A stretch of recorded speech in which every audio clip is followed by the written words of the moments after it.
Saudara-saudara pendengar yang kami kasihi dimanapun Anda berada, Anda kembali bersama kami dalam acara Telaga, Tegur Sapa Gembala Keluarga.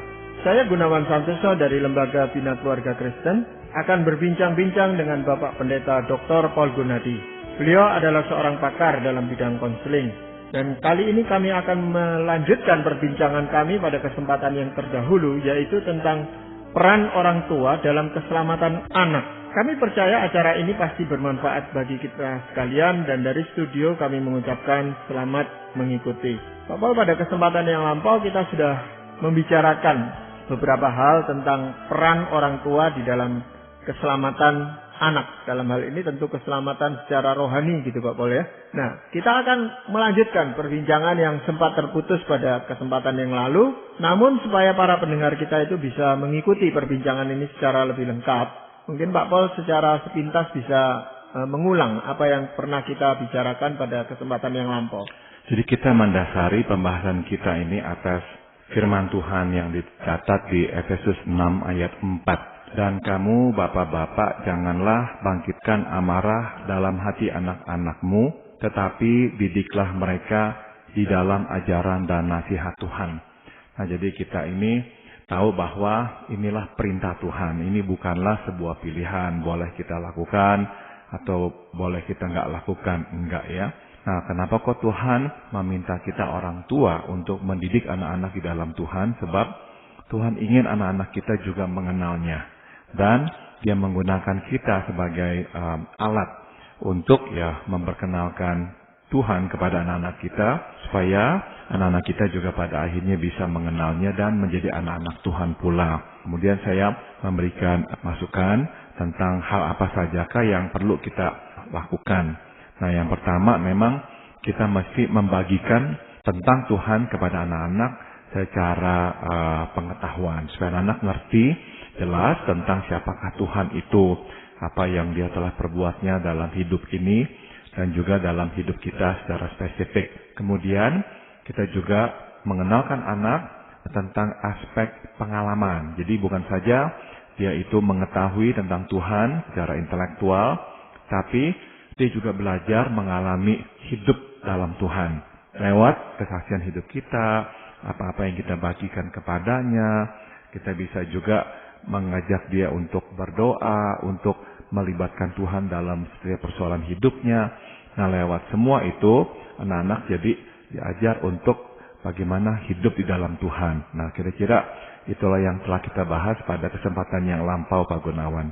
Iya, banyak orang tua yang sudah memulai sebenarnya Pak Paul, baik untuk mengadakan mesbah keluarga ataupun mengajarkan anak tentang Tuhan secara dari sisi pengetahuannya, dari sisi pengalamannya. Tapi kemudian lama-lama mereka berhenti gitu Pak Paul. Dia katakan, waduh, repot, waduh, susah. Nah, sebenarnya apa sih kendalanya yang seringkali dihadapi oleh orang tua, Pak Paul? Sudah tentu dari pihak orang tua, tadi Pak Gunawan sudah singgung, memang kendala-kendala kesibukan ya seringkali menjadi masalah. Dan juga kadang-kadang orang tua mungkin beranggapan, anak saya kok kayaknya nggak gitu tertarik lagi. Atau udahlah di gereja juga sudah diajarkan, jadi nggak perlu lagi lah. Jadi kadang-kadang di pihak orang tua ya kendala-kendalanya lebih bersifat seperti keletihan, kesibukan, dan juga anggapan bahwa anak-anak sudah mengerti sendirilah dari gereja dan sebagainya. Nah, yang juga kita harus ketahui adalah ternyata ada kendala dari pihak anak juga Pak Gunawan.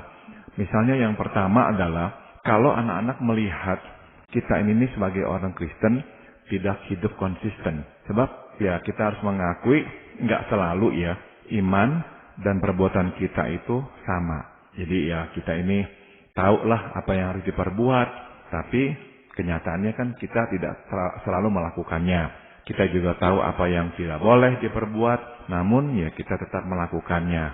Nah, sudah tentu ya pada kadar dan frekuensi tertentu ketidakkonsistenan ini tidak terlalu mengganggu anak. Tapi jika berlebihan, ketidakkonsistenan ini dapat menghalangi anak percaya kepada Tuhan.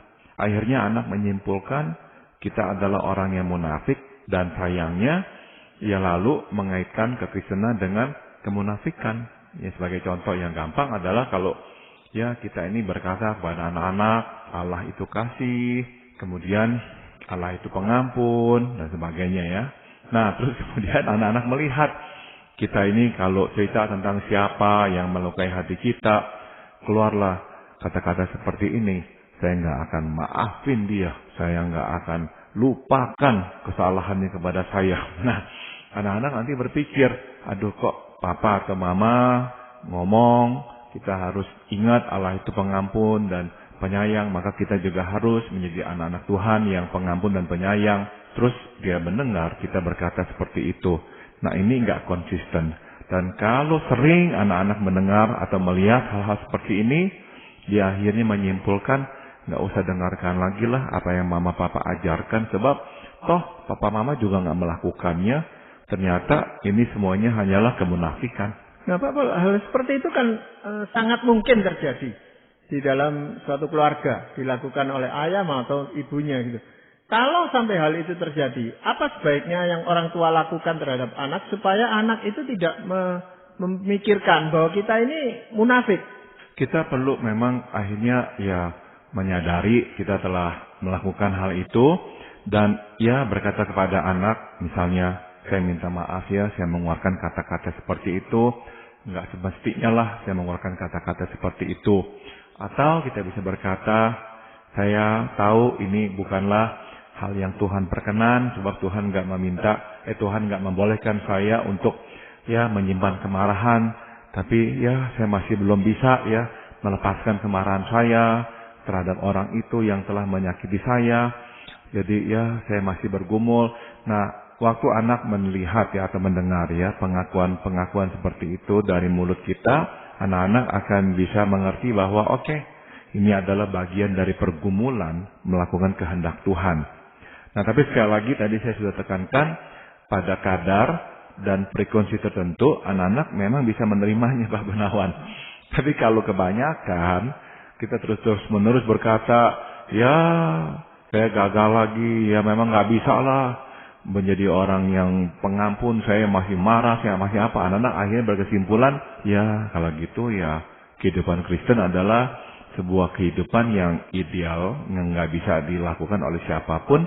Jadi takutnya dia terdorong juga nanti mengikuti jejak ayah dan ibunya untuk ya nggak usah susah-susah ya melakukan kehendak Tuhan.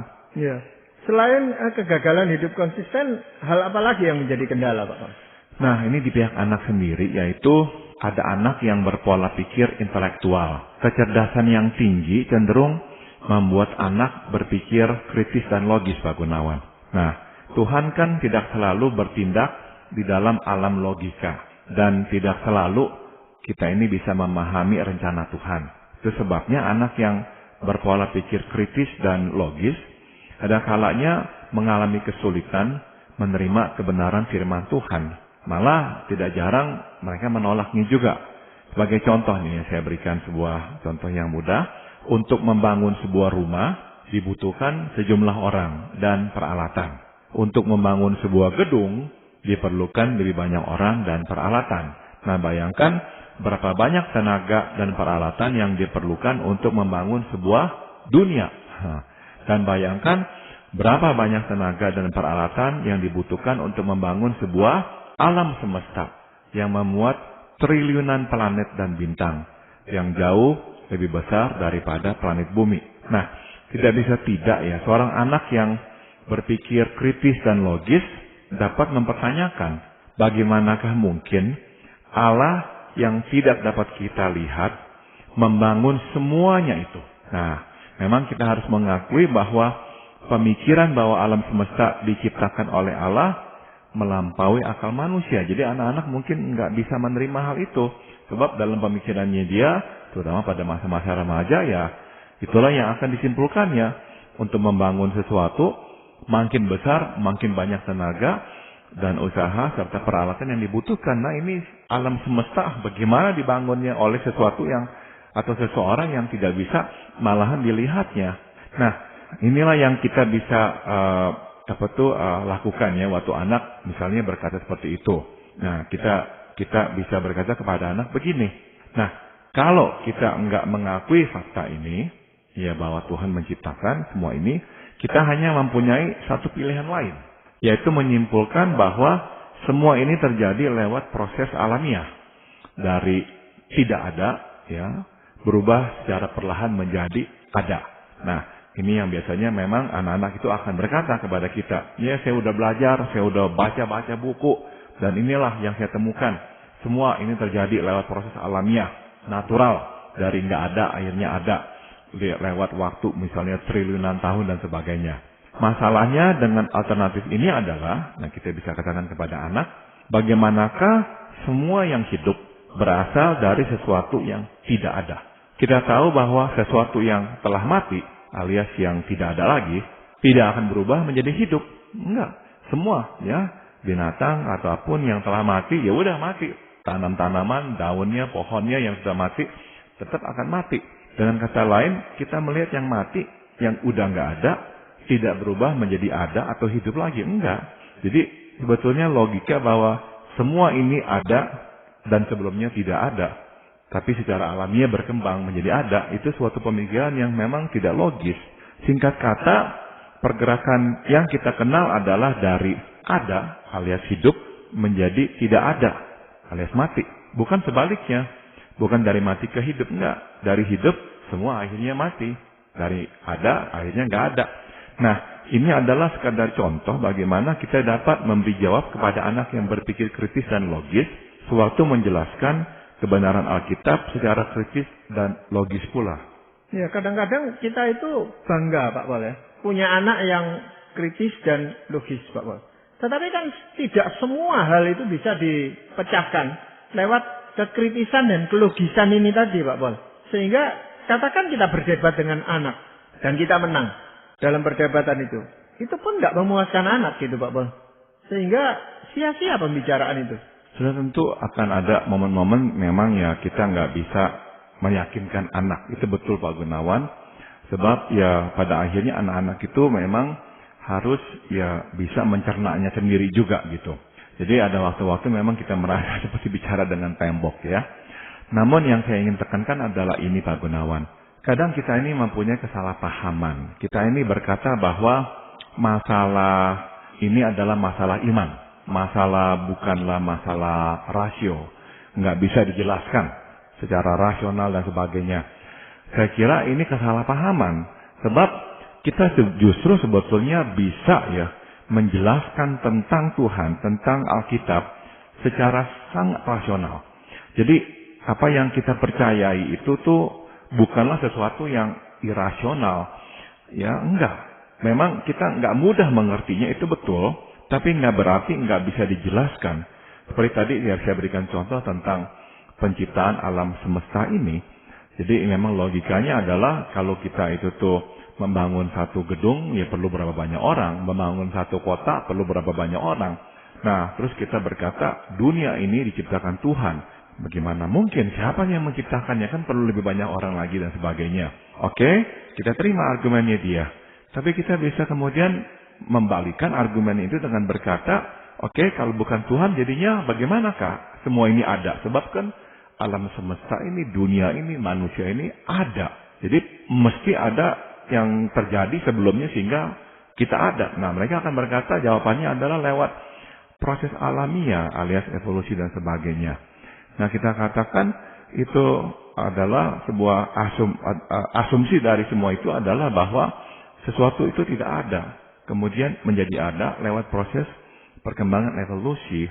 Misalkan dari satu partikel akhirnya berkembang menjadi satu sel dan sebagainya. Akhirnya dari satu sel menjadi sebuah organisme yang kecil dan sebagainya. Akhirnya menjadi binatang dan sebagainya.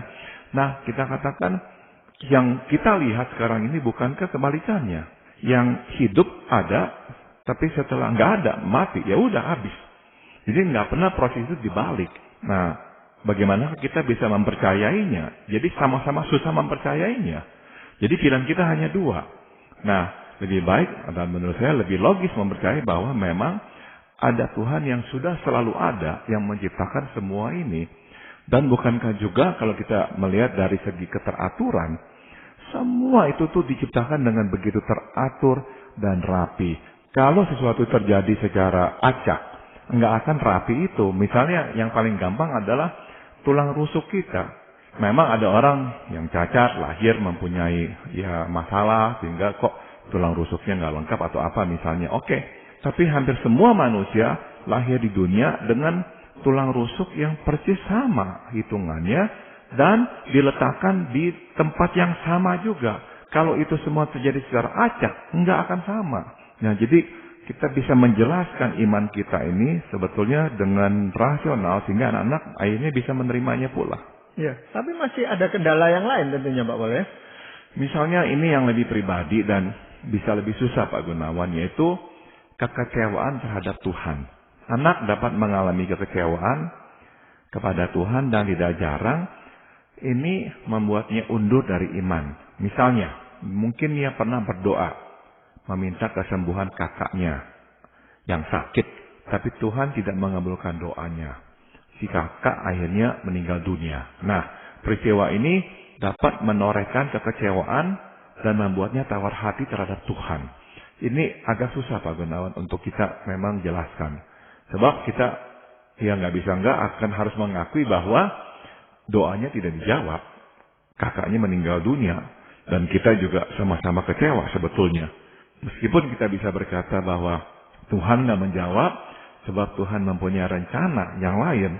Nah, tetap susah diterima oleh si anak. Kok Tuhan nggak mau jawab doa saya? Nah, ini adalah salah satu hal yang bisa menjadi kendala yang membuat anak akhirnya undur dari iman. Nah, di sini sebenarnya orang tua bisa menjadi pendamping bagi anak yang kecewa itu tadi Pak Pol. Karena kita pun sama-sama kecewa gitu Pak Pol. Tetapi kalau masalah itu adalah masalah pribadi anak, ini agak sulit kita menempatkan diri pada posisi anak itu gitu Pak Pol. Iya, dan kita tahu anak-anak kita kan makin hari makin membesar. Jadi ada hal-hal yang memang ya dia minta, dia gomulkan. Dan waktu dia nggak mendapatkannya, mungkin sekali ya dia bisa kecewa. Nah ya kita bisa membagikan pengalaman kita nggak mau berpura-pura bahwa kita nggak pernah kecewa. Tapi kita bisa bagikan bahwa iya ya, waktu Tuhan tidak menjawab doa saya saat itu, ternyata memang ada hal lain yang lebih penting. Nah, belakangan baru saya ketahui alasan kenapa Tuhan gak jawab doa saya kala itu. Sebab ini rencana Tuhan. Nah, jadi kita bisa bagikan pengalaman pribadi itu untuk menyadarkan kepada anak bahwa kita memang nggak mempunyai kemampuan memahami rencana Tuhan secara utuh dan final. Enggak. Dan kita perlu mempercayainya lewat iman. Bahwa maksudnya baik. Meskipun kita nggak selalu mengerti ya caranya. Di dalam pergaulan, dalam bersosialisasi, anak-anak ini kan kadang-kadang tidak harus berteman dengan orang yang seiman dengan dia gitu Pak Pol. Dan ini seringkali juga menjadi pergumulan tersendiri bagi anak itu. Dengan dia mulai membandingkan imannya dan iman dari temannya gitu Pak Pol. Dan yang biasanya juga dibandingkan adalah, atau disoroti oleh anak adalah perbuatannya, kelakuan teman-temannya yang baik. Ya, misalnya nih ya pada masa remaja, ya teman-temannya kan nggak semuanya itu seiman dan teman-temannya juga memperlihatkan perilaku yang baik, ya. Nah, pada saat-saat seperti ini nih, ya anak mulai mengajukan pertanyaan tentang teman-temannya. Misalnya di Yohanes 14 ayat 6, firman Tuhan berkata, kata Yesus kepadanya, "Akulah jalan dan kebenaran dan hidup. Tidak seorang pun yang datang kepada Bapa kalau tidak melalui aku." Nah, pada masa ini ada kalanya anak mengalami kebingungan Pak Gunawan. Sebab berdasarkan perkataan Yesus hanya dialah jalan kepada Allah Bapa. Anak bingung sebab ia mendasarkan penerimaan Tuhan atas kebaikan atau perbuatan manusia. Bukan pada pengampunan Tuhan atas dosa manusia. Nah, itu sebabnya kita mesti menjelaskan kepada anak bahwa kalau ada jalan lain supaya manusia bisa terbebas dari dosa, Tuhan pasti sudah menggunakan jalan itu. Sebab jalan yang dipilihnya adalah jalan yang paling sukar, yakni jalan penderitaan dan kematian. Kita tahu bahwa waktu Tuhan menjadi manusia, dia akhirnya mati di kayu salib lewat penderitaan yang begitu besar. Nah, jika kalau lewat perbuatan baik, kita semua dapat masuk ke surga, Tuhan hanya perlu mengadakan konteks kebaikan aja dah. Siapa yang adu baik dah? Nah, yang paling baik Tuhan terima. Jadi dia nggak usah lagi mengorbankan nyawanya mati untuk dosa-dosa kita. Namun kita tahu kan tidak ada jalan lain dan tidak ada konteks kebaikan. Pengampunan Tuhan atas dosa manusia didasarkan bukan atas kebaikan manusia, melainkan atas anugerah Allah yang diwujudkan dalam kematian Yesus Putra Allah. Jadi ya, kita tidak perlu dan tidak boleh menghakimi orang lain. Nah, kita bisa tekankan kepada anak kita ya. Tugas kita hanyalah memberitakan kabar baik bahwa pengampunan dosa tersedia lewat kematian Yesus Kristus. Ya, ini sebenarnya juga menjadi tantangan buat kita yang menjadi orang tua ini, Pak Paul. Kenapa kita sebagai orang Kristen tidak punya moral yang cukup baik sehingga tidak dibandingkan dengan orang lain gitu? Jadi ya, kita bisa memang ya mengajak anak untuk bercermin ya, bahwa bukankah ya Tuhan sudah mengajarkan kepada kita bagaimana seharusnya kita hidup, dan seharusnya lah kita juga menaati Tuhan dan hidup seperti yang dikehendakinya. Jadi ya, mudah-mudahan waktu teman-temannya memperlihatkan kelakuan yang begitu mulia dan baik, ini menjadi ya dorongan buat anak-anak juga untuk menaati Tuhan dan mempunyai kehidupan yang juga baik. Ya, karena keselamatan yang Tuhan berikan kepada kita itu yang sudah paling mahal harganya gitu Pak Paul ya. Penebusan itu, dan kenapa kita tidak bisa taat padahal orang lain yang tidak mengalami hal itu pun bisa melakukan hal-hal yang cukup baik gitu. Betul sekali Pak Gunawan. Ya, jadi ya kita bisa justru menggunakan apa yang terjadi itu waktu dia berkata kok teman-teman saya itu kok baik-baik dan sebagainya. Kita bisa katakan ya inilah yang kita juga harus lakukan ya. Kita sudah menerima kemurahan Tuhan. Kita sudah menerima pengampunan Tuhan. Nah, seyogianya lah kita hidup sesuai dengan kehendaknya. Jadi kita juga mesti menuruti firman Tuhan dan hidup sesuai dengan karakter Tuhan. Iya, kendala yang lain lagi apa Pak Paul? Yang terakhir adalah pada masa-masa remaja terutama ya, anak-anak itu tuh akan mulai bersinggungan dengan keyakinan iman yang lain. Dan ada kalanya Pak Gunawan, anak-anak kita itu memutuskan untuk meninggalkan imannya pada Kristus. Ya, ini sudah tentu hal yang sangat menyedihkan hati kita kalau itu harus terjadi pada anak-anak kita. Tapi memang kadang-kadang kita nggak bisa mencegahnya Pak Gunawan, sebab ya dia akan bergaul dengan semua orang dan akan ada orang-orang yang nggak seiman, dan ada kalanya dia terekspos, ya dia mendengar, dia mengetahui, atau dia mungkin ingin mengetahui tentang kepercayaan yang lainnya, dan setelah dia mendalaminya, dia berkata, kok saya lebih pas, saya kayaknya kok lebih cocok dengan yang itu.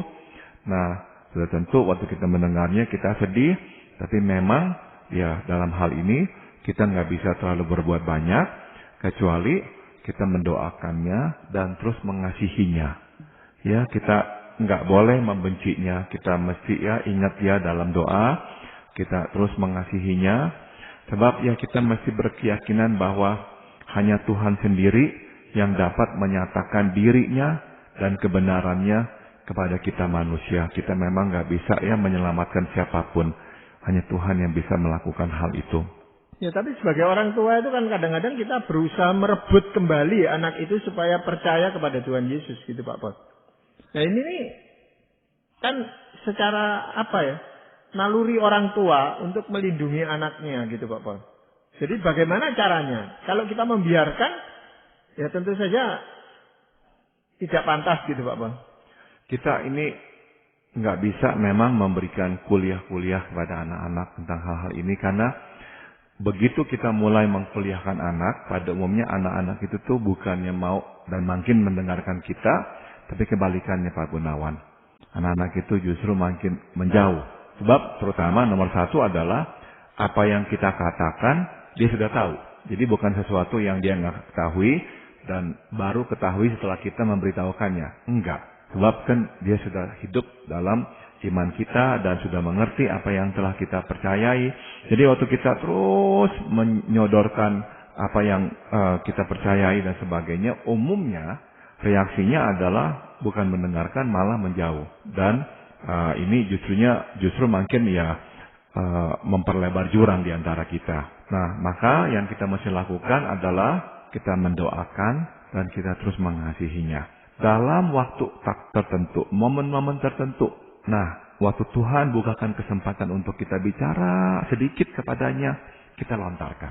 Kita tanyakan sesuatu, kita ingatkan dia. Atau misalnya, kita bisa titipkan selembar kertas kecil dengan firman Tuhan di dalamnya untuk mengingatkan dia akan kasih Tuhan kepadanya. Jadi hal-hal kecil seperti itulah yang kita lakukan untuk tetap mengingatkan dia akan Tuhan Yesus yang telah mati baginya. Iya, saya rasa itu suatu pergumulan yang cukup berat bagi orang tua, Pak Paul. Namun sebelum kita mengakhiri perbincangan ini, mungkin Pak Paul mau memberikan sebuah kesimpulan dan ada ayat firman Tuhan yang ingin Pak Paul sampaikan. Pak Gunawan, saya harus simpulkan bahwa keselamatan adalah sebuah misteri. Bagaimanakah sampai seseorang percaya kepada Yesus Kristus adalah suatu misteri yang tak mudah dicerna. Pada akhirnya kita harus bertanya, apakah kita memilih Tuhan atau dipilih Tuhan? Mungkin kita tidak akan menemukan jawabannya secara mutlak. Namun kita mesti mengakui bahwa keselamatan adalah anugerah Tuhan. Peran kita orang tua dalam pemberian anugerah keselamatan ini adalah mengenalkan anak kepada Kristus sebaik-baiknya dan setepat-tepatnya. Firman Tuhan di Ulangan pasal 6 mulai dari ayat 6 berkata, apa yang kuperintahkan kepadamu pada hari ini haruslah engkau perhatikan, haruslah engkau mengajarkannya berulang-ulang kepada anak-anakmu dan membicarakannya apabila engkau duduk di rumahmu, apabila engkau sedang dalam perjalanan, apabila engkau berbaring, dan apabila engkau bangun. Dengan kata lain, Tuhan meminta kita untuk dengan sadar terencana menyampaikannya tentang siapakah dia dan apakah yang Tuhan telah lakukan dalam hidup kita kepada anak-anak kita. Supaya mereka pun mengenal siapakah Tuhan yang kita percayai itu. Ya, baik Pak Paul, terima kasih untuk perbincangan ini. Dan para pendengar sekalian, kami mengucapkan banyak terima kasih Anda telah mengikuti perbincangan kami dengan Bapak Pendeta Dr. Paul Gunadi dalam